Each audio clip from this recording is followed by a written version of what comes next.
વખતનો ભાઈ નો હા પ્રતાપ આ આપણો છે. આ મને બદ્રીનાથ બાપાએ કીધેલું કે આ આપણો છે. અને હજી આજે પણ મને એ પ્રેરણા છે કે ભાઈ એને આપણો કીધો હતી તેનો જ છે.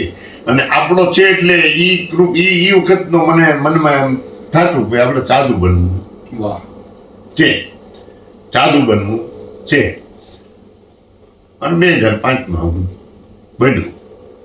પણ કૃપા બદ્રીનાથ બાપાએ આપણો છે કીધું. અને મારા કાનગુરુ ઉમેદગીરી બાપુ જૂના ચાંગાણા એને મને બહુ મોટી પ્રેરણા કરી.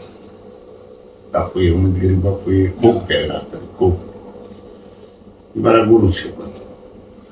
બીજું બાપુ, જે તમે સંન્યાસની વાત કરી, 2005માં તમે સંન્યાસ લીધો, તો એ સંન્યાસ જે તમે લીધો એ કઈ પરંપરામાં તમે સંન્યાસ લીધો? અને આમાં પણ આપણા ધર્મમાં ઘણા બધા અખાડા હોય છે, ઘણી બધી પરંપરા હોય છે. તો એ જે આખી ઘટના હતી, તમે હરિદ્વારમાં એ સમયે પણ ઉત્સવ કરેલો, તો એ દિવસોની થોડીક શ્રદ્ધાળુઓને જાણ કરજો. હું માલાધારી નિર્મોહી અખાડો વૃંદાવન ધોબી ઘાટમાં એ અમારો અખાડો છે. અને નિર્મોહી અખાડામાં મુંડાણો રામેશ્વર દાસ સદગુરુ શ્રી દુખીશ્યામ બાપુ મારું એની પ્રેરણાથી. એટલે હું રામદળનો સાધુ છું. બરોબર. માલાધારી નિર્મોહી અખાડામાં મુંડાણો છું. એટલે અમારો અખાડો નિર્મોહી અખાડો, 13 અખાડામાંથી એક અખાડો નિર્મોહી. અને નિર્મોહી અખાડામાં મારું મુંડન કહેવાય. અમારામાં મુંડન થયા પછી હું પીઠાધીશ સુધી પહોંચ્યો, પણ એ નિર્મોહી અખાડામાં. એટલે હું નિર્મોહી ગણાવ. બરોબર. રામદળનો સાધુ. બરોબર. બીજું બાપુ, કે જ્યારે તમે સંત તરીકે સંન્યાસ લીધો, ત્યારબાદ આજે ઘણા બધા સંતો હોય છે, પરંતુ બહુ ઓછા એવા સંતો છે કે જેને મહામંડલેશ્વરની પદવી મળી હોય. એમાં 1008. અને ત્યારબાદ એક પીઠાધીશ્વર એટલે એક શક્તિપીઠના જેને સંચાલક કહી શકાય ત્યાં સુધીની પદવીઓ મળી છે. તો એ જુદી જુદી જે ધર્મની પદવીઓ છે, આમ તો ઇતિહાસમાં પણ એના વર્ણન છે. તો મહામંડલેશ્વર, 1008, અંબિકા પીઠાધીશ્વર, આ પદવીઓ જે મળી એનો શું ઇતિહાસ છે? અને એ મળી એ પાછળનું કારણ શું હતું? બધી માનવ સેવા અને આ સપ્તાહોના ધાર્મિક પ્રસંગો અને માણસને મદદ કરવામાં એમાં જે કૃપા થતી, એટલે અમારા ઉપર અખાડામાં નોંધ થાય. ગમે કાર્યકર કેમ સારું કામ કરતું હોય, ભાજપમાં હોય, કોંગ્રેસમાં હોય, એની ઘોડે અમારામાં એની યાદી થાય કે ભાઈ આ પીઠાધીશ પર લાયક છે, અને પીઠાધીશ બનાવો. સાધુ સંતોને સન્માન આપે છે, સાધુ સંતોને ભેટકુંજ આપે છે, સાધુ સંતોને બોલાવે છે, અહીંયા મોટા માહોલ કરે છે. આવું બધું કરતા હોય એટલે એને ઉપર લેવલે એની નોંધ થાય. અને ઉપર લેવલથી આચાર્યો અમારા નિર્ણય કરે કે આને બનાવો. બરોબર. આ 5 સાધુને બોલાવી શકીએ, 5 સાધુને હાંચવી શકીએ, 5 સાધુને ભેટકુંજ આપી શકીએ. એનો ત્યાંથી હમણાં જ આપણા સમાજમાં પહેલા જ વહેલા ક્ષત્રિય સમાજમાં જગતગુરુ કોઈ નહોતું બન્યું, પીઠાધીશ્વર હું બન્યો હતો. તો ક્ષત્રિય સમાજમાં જગતગુરુ તપસ્વી ઋષિ સંત શ્રી નીરુબાપુ ગોહિલ દરબાર છે, એને હમણાં જગતગુરુ બનાવ્યા. અમારા નિર્મોહી અખાડાના જગતગુરુ બનાવ્યા. અમારા સંતો હતા, હું પણ હાજર હતો. એટલે આપણામાં જગતગુરુ બન્યા હોય તો નીરુબાપુ પહેલા. અને નીરુબાપુ, રવુબાપુ, આ બધા મહાપુરુષો, ગધેસર લાલબાપુ, આ ત્રણે બ્રહ્મચર્ય છે. મારા તો દીકરાને ઘરે દીકરા છે. હું તો 2005માં સાધુ બન્યો, સંસાર સુથી આવ્યો છું. મેં તો જે કાંઈ છે સંસારમાં, જે કાંઈ હોય એ બધું જ કર્યું છે. પણ આ ત્રણ આપણા સમાજમાં લાલબાપુ, નીરુબાપુ ને રવુબાપુ, આ ત્રણે બ્રહ્મ ઋષિઓ ગણાય. આ ત્રણ બ્રહ્મચર્ય બાળપણથી નાની ઉંમરમાંથી સાધુ બનેલા. લાલબાપુ 15 વર્ષની ઉંમરમાં સાધુ બન્યા. બાપુ કહેતા હતા પછી ગામ. રવુબાપુ 5 વર્ષની ઉંમરમાં એને રામકિશોરદાસ બાપુને એમના બાપુએ હોંકેલા. અને નીરુબાપુ પણ 5-7 વર્ષની ઉંમરે મંગળુ બાપુને એના બાપુએ હોંકેલા. અને હું તો ભટકતો આમ આવેલો, કારણ કે મેં તો દુનિયા સુથી છે બહુ, જે કાંઈ કર્મ છે એ કર્યા છે. છતાં જો આજે બધાને યારે મારું નામ હોય એ અંબાની કૃપા. વાહ. જેમ આપણા ભજનોની કડી છે કે સંતને સંતપણા નથી મફતમાં મળતા, આમ તો બાપુ ભક્તિ છે એને પણ ખાંડાની ધાર કીધી છે. તો સંન્યાસ લીધા પછી પણ અનેક સંઘર્ષો કરવા પડ્યા છે, કારણ કે સંન્યાસ લઈ અને પછી સીધું ગાદી મળી જાય એવું પણ નથી હોતું. તો એ સંન્યાસ જીવન પણ સંઘર્ષમય રહ્યું હશે, તો એના કોઈ એવા સંઘર્ષના દિવસો યાદ આવતા હોય, ભક્તિમાં ક્યારેક ભગવાને પરીક્ષા લીધી હોય, તો એકાદી એવી ઘટનાની યાદી કરો જેથી ભક્તોને પ્રેરણા મળે. સિદ્ધરાજભાઈ ક્ષત્રિયનો દીકરો જે સાધુ બન્યો ને એને પોતાએ જ ઊભું કર્યું. વાહ. લાલબાપુ ગધેશ્વર પોતાએ પોતાના ભજનથી, પોતાની તપસ્યાથી કોઈનો વારસો લઈને આશ્રમ સંભાળ્યો એવું નહીં. 100%. નીરુબાપુએ દાનવ આશ્રમ બનાવ્યો ચણોસરામાં પોતાના વતનમાં, તો પોતાના તપોબળથી, પોતાના ભજનથી, અને ભજનથી પોતાએ જ બનાવ્યો. એમ કે ગુરુનું નામ છે, ગુરુની પ્રેરણા 100%, બનાવ્યો પોતાએ. રામકિશોરદાસ બાપુને નાની ઉંમરમાં આપી દીધા પછી એની અઢળક સેવા કરી રહું બાપુએ.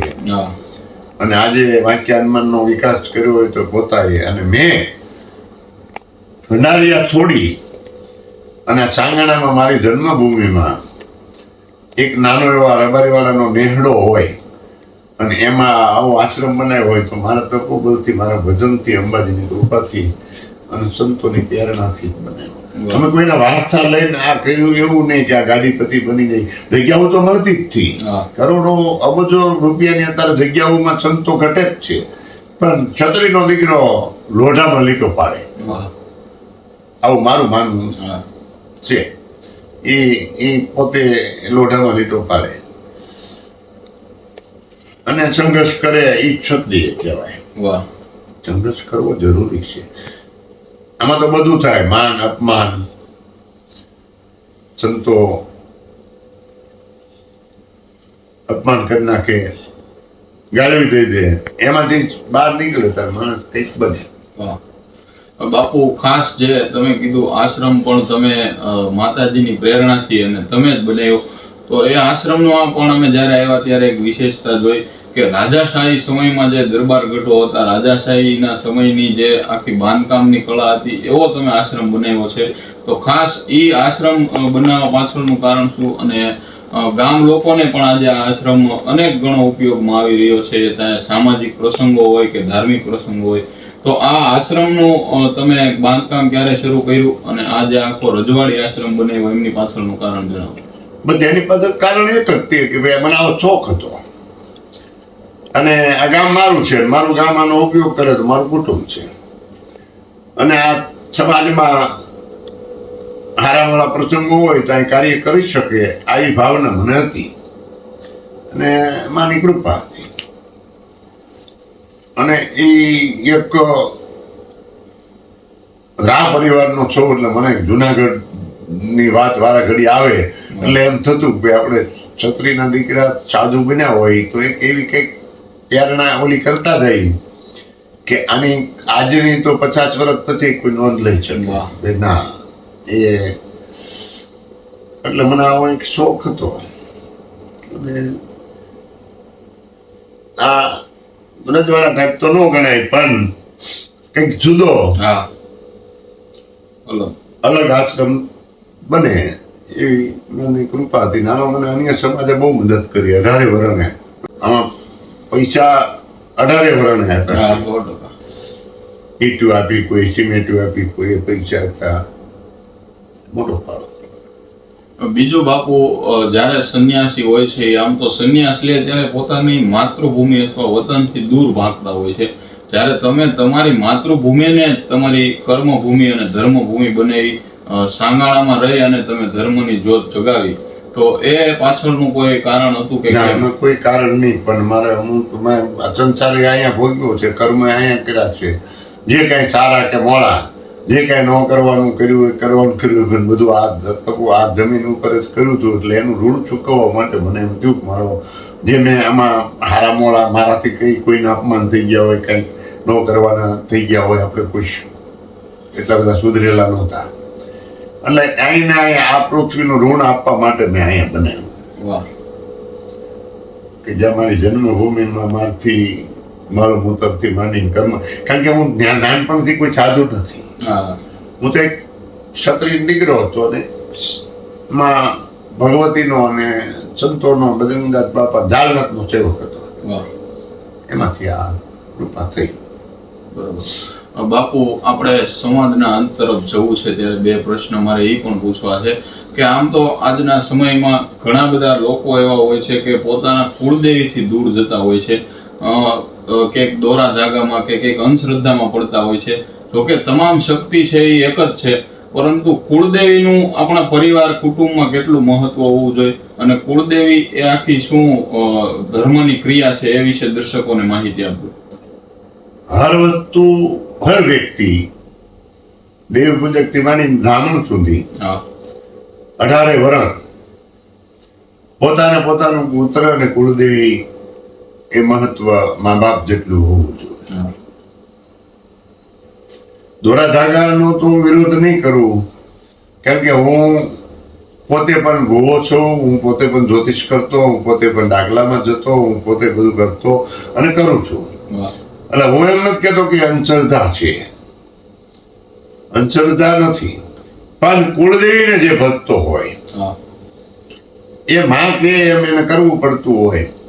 અને કુળદેવીનો જે ભૂવો હોય ને કુળદેવીને માનતો હોય તો કુટુંબ દુઃખી હોય ને એની પાસે પ્રશ્ન લઈને આવે, અન્ય સમાજ પ્રશ્ન લઈને આવે તો એનો જવાબ આપવો પડે કે તમને આમ છે, તમારા પિતૃનું છે, તમારા આમ છે, તમારા આમ છે. એ કોઈ અંધશ્રદ્ધા નથી. હા એ જેમ ભાગવતમાં, મહાભારતમાં કે પુરાણોમાં 18 પુરાણમાં વેદ વ્યાસે લખ્યું છે એમાં એવી પ્રેરણા છે જ તે કે ભાઈ રામાયણમાં દશરથ રાજા રામને લંકામાં દર્શન દે અને લંકામાં રામ પૂછે પિતા આપને મોક્ષ નથી મળ્યો નહીં.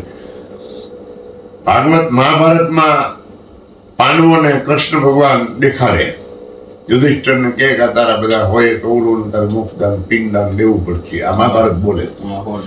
એટલે આ બધું કોઈ અંધશ્રદ્ધા નથી. અંધશ્રદ્ધા કારે એને કહેવાય કે ન કરવાના કરીએ આપણે તો એને અંધશ્રદ્ધા કહેવાય, અને કરવાના કરીએ તો અંધશ્રદ્ધા કહેવાય. બરાબર. 100%. વાહ. બાપુ, ગૌશાળાનું જ્યારે તમે નિર્માણ થયું ત્યારે કોઈ એને ધાર્મિક નામ દેવાની બદલે તમે દેવાયત વીર આહિર દેવાયત બોદરનું નામ આપ્યું, તો એ પાછળની શું તમારી અંદર પ્રેરણા હતી, શું વિચાર એ સમય આવ્યો હતો તમારી અંદર? કાળીધર બોડીધરમાં વિરમદેવસિંહ ભાઈ ચુડાસમા દરબારોએ રાના રખોપા એવો એક પ્રોગ્રામ રાખેલો, ડાયરો, ભીખુદાનભાઈ, ઈશ્વરદાનભાઈ, માયાભાઈ બધા, હું પણ એ ડાયરામાં ગયેલો. ત્યારે મને આ બધી વખાણ થતા હતા, ઘણા વર્ષો થઈ ગયા. ત્યારે મને એવું મનમાં આવ્યું ભાઈ આપણે સગવડ થાય છાંગણ આહિર દેવાય બોદર ગૌશાળા બનાવી. મેં માયાભાઈ પાસે તે એલાઉન્સ કરાવ્યું કે ભાઈ છાંગણામાં જ્યારે સગવડ થાય ત્યારે આહિર દેવાય બોદર ગૌશાળા બને છે. ત્યારથી અને થોડોક હું રાને વધુ માનું છું. રા વંશ એક એવો અદ્ભુત વંશ છે કે ખીમા વાજાને મધ ભરીને મેળવે ગોઢ મટી જતો હોય એ રા પરિવાર છે. અને એ પરિવારના વારસદાર તરીકે હું જો એક ક્ષત્રિય સમાજમાં સરવૈયામાં મારો જન્મ થયો હોય અને એ રા નવઘણને દેવાજ બાપાએ ઉજેરીને મોટો કરીને ગાદી બેહાર્યો હોય તો એ દેવાજ બાપાનો ચાહક છું, બોદર આયરનો ચાહક છું. એટલે મને પ્રેરણા થઈ કે આવી રીતે મારે કરવું. નહીતર તો અંબિકા આશ્રમ ગૌશાળા રાખીએ, મને એવો શોખ હતો કે ભાઈ આપણે ગૌશાળા રહે તો અને એનો ફાળો ફંડ નહીં કરવું, એના લાભાર્થે કોઈ ડાયરા ન રાખવા, અને હાલે છે અંબાજીની કૃપાથી.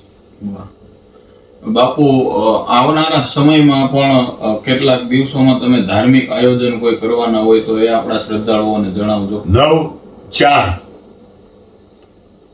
આશ્રમમાં આવે નવશાળા દેવી ભાગવત બે છે. કચ્છવાળા અવધૂતગીરી માતાજી એમના વક્તા છે અને 2-3 દીમાં જેની કંકોત્રી સંપાવી છે. અને દર્શકોને એટલું જ કહું છું કે પછી અંબિકા આશ્રમમાં સપ્તાહમાં બધા દરરોજ આવો લાભ લ્યો. હા બીમાર તો સૌ પણ હવે કરવી છે એવી કૃપા માં અંબાની છે. એટલે આવે 9 તારીખ સપ્તાહ દેહ છે, બરોબર 17 તારીખે એની પૂર્ણાહુતિ છે. બરોબર. બાપુ, આપણે સંવાદનો અંત કરવો છે ત્યારે ગુરુ વચન કેટલાક શ્રદ્ધાળુઓ એવા પણ છે કે જ્યારે તમારી તબિયત સારી નહોતી, કદાચ તમને મળી ન શકાય હોય, તો આપણા જે શ્રદ્ધાળુઓ છે, જે તમારા સેવકો છે, એમને ગુરુ વચન સંદેશો કોઈ આપવા માંગતા હોય તો એ આપણા ધ વાવડના માધ્યમથી તમે શ્રદ્ધાળુ. ના, એમાં શું છે, આ દુનિયા માનતી હોય, હર વ્યક્તિને માનતી હોય, હા એટલે એનો સંદેશો બીજો તો કઈ એટલો નથી આપતો. પણ હવે મને સારું છે, હા અંબાજીની કૃપા છે, અને 6-7 મહિનાથી કોઈ બહુ શ્રદ્ધાળુને મળ્યો નથી, હા મળી શક્યો નથી. અને આવ્યા હોય મારી ખબર કાઢવા તો હું આંખું ખોલતો નહીં, એટલે પછી ઘડીક બેન વ્યા જતા. હા પણ હવે હું એટલું જ કહું છું કે હું અંબિકા આશ્રમમાં જ છું. અંબિકા આશ્રમમાં આખી જિંદગી ગાળવાની છે. સાંજે ગૌશાળાએ વહી જવાનું, આખો દિવસ આશ્રમમાં બહાર આ પ્રસંગોમાં જવાનું હોય, ક્યાંક સપ્તાહ હોય, ક્યાંક કંઈક હોય, હા આમંત્રણ હોય તો એમાં પ્રસંગમાં જવાનું. પણ આવીને અહીં વ્યો આવવાનું. સવારમાં ગૌશાળાથી હાલીને અહીં આવું છું અને આખો દિવસ અહીં રહું છું, અહીં જમું છું. અહીં અંક્ષેત્ર પણ હવે ચાલુ પાછું થઈ ગયું છે. વાહ. અને કોઈ ગાયભાઈ આવે તો એને જમાડીએ, અને માની કૃપા આવે રસોઈ ટૂંક સમયમાં રાખી લઈશું. અને હવે નિષ્ઠા કાલથી એવી, ગઈકાલથી એવી કરી છે માના ચરણોમાં કે હવે જિંદગી જેટલી જીવાય એટલી અંબિકા આશ્રમમાં જીવીશ. વાહ ભજન કરી આનથી માળા કરું છું. વાહ જય અંબે, જય અંબે, જય અંબે. અને બધાય સુખી થાય અને માનવ હિત થાય એવી પ્રાર્થના કરું છું. વાહ. તો મિત્રો, આ હતા પરમ પૂજ્ય 1008 મહામંડલેશ્વર અંબિકા પીઠાધીશ્વર રમજુ બાપુ. આમ તો ઇતિહાસમાં અનેક ઋષિ મુનિઓ પણ એવા થયા છે. ક્ષત્રિય સમાજમાં જેમનો દેહ હોય, જેમનું દૂધ ક્ષત્રિયનું હોય, અને રાજર્ષિ તરીકે તેમણે ધર્મનું કામ કર્યું છે. ત્યારે આજે પણ આવા સંતો આપણી વચ્ચે જોવા મળે છે. એમના દર્શન કરવા એ પણ એક ભાગ્યનો લાહો છે. ત્યારે પૂજ્ય બાપુએ ખાસ અમારી સાથે વાતચીત કરી દર્શકોને ધર્મનું અને પોતાના જીવનનું દર્શન કરાવ્યું. એ માટે બાપુ, આપનો ખૂબ ખૂબ આભાર. છેલ્લે અમારા ધ વાવડ માટે તમારે 2 શબ્દો કહેવા હોય, આશીર્વચન આપવા હોય તો ધ વાવડ માટે કહીને આપણે સંવાદ નોંધ કરશું. હું માં ભગવતીને પ્રાર્થના કરું, ધ વાવડ તમારી ચેનલ ખૂબ હાલે, સારા સંતોના, સારા માણસોના, સારા મોળા બધા જ સમાચાર લોકોને મળવા દો. વાહ. એવું નહીં કે આજ તે હા જે કઈ સમાચાર અયોધ્યાના સીતાજીનું હરણ થયું ને, ત્યારે રામ ચિંતામાં હતા. તારે સીતાજીની શોધ કરી લંકામાંથી હનુમાનજી સમાચાર લાવી અને રામને આપ્યા હતા. એમ તમારા હનુમાનજી બની અને દુનિયાની કોઈ છેડાના સમાચાર દર્શકોને આપવા, અને એનાથી એને સંતોષ મળે. આવો મારો તમને આશીર્વાદ. જય અંબે, જય હિન્દ.